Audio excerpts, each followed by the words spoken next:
நல்லா இருக்கீங்களா? Hi friends, எல்லோரும் எப்படி இருக்கீங்க? நல்லா இருக்கீங்களா? இன்றைக்கி என்ன செய்ய போகிறோம்னா முட்டைக்கோஸ் உருளைக்கிழங்கு பொரியல் தான் செய்ய போகிறோம்.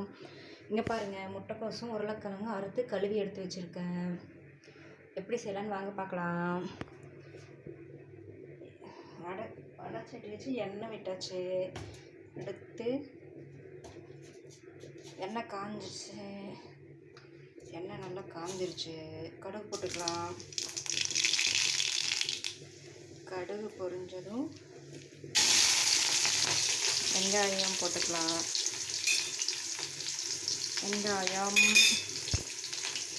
வெங்காயம் கருவேப்பிலை எல்லாம் போட்டு வெங்காயம் நல்லா வேகட்டும். பார்த்தீங்களா, நல்லா வேகட்டும். நல்லா வெந்ததுக்கப்புறம் எல்லோரும் பச்சை மிளகா போடுவாங்க. ஆனால் நான் இன்றைக்கி பச்சை மிளகா போடலை. பச்சை மிளகா மிளகாத்தூள் தான் போட போகிறேன். பச்சை மிளகா சேராது, அதனால பச்சை மிளகா நான் போடல. நீங்கள் வேணால் போட்டுக்கோங்க. பச்சை மிளகா போட்டு செஞ்சால் சூப்பராக இருக்கும். பார்த்திங்கன்னா வெங்காயம் வெந்துருச்சு. இப்படி நல்லா வெந்ததுக்கப்புறம் வச்சு இந்த முட்டைக்கோஸும் உருளைக்கிழங்கும் சேர்த்துக்கலாம்.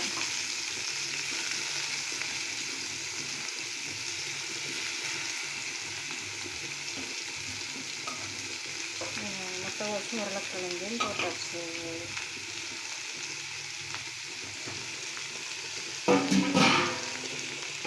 இன்றைக்கி எங்கள் வீட்டில் பருப்பு குழம்பு முட்டைக்கோஸ் பொரியல்.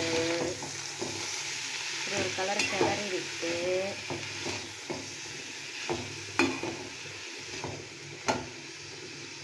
உப்பு போட்டுக்கலாம். தேவையான அளவு உப்பு சேர்த்துக்கலாம். அதுக்கப்புறம்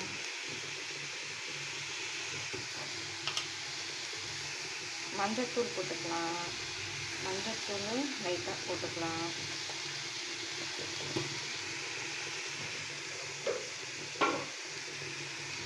அதுக்கப்புறம் மிளகாய்த்தூள் போட்டுக்கலாம்.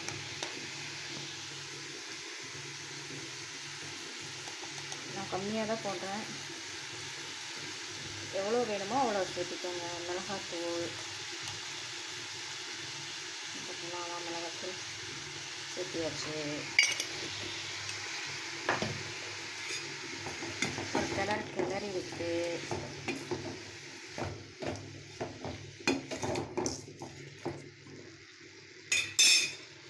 கிளறி விட்டு தேவையான அளவு தண்ணி விட்டுக்கலாம். காய் மூழ்கிற அளவுக்கு, பார்த்திங்களா, அந்த அளவுக்கு தண்ணி விட்டு வேக வச்சிடலாம். வெந்ததும் தேங்காய் பூ போட்டு இறக்கணும்னா சுவையான முட்டைக்கோஸ் ரெடி. வெந்ததும் பார்க்கலாம். பார்த்திங்களா, காய் வந்து நல்லா சுண்டி தண்ணியெல்லாம் சுண்டி இப்படி வந்துடுச்சுன்னு. இப்போ காய் பொரியல் ரெடி. முட்டைக்கோஸ் உருளைக்கிழங்கு பொரியல் ரெடி. வாங்க சாப்பிட்லாம். திஸ் வீடியோ ஸ்பான்சர் பை மோ டீ ஷாப்பிங்.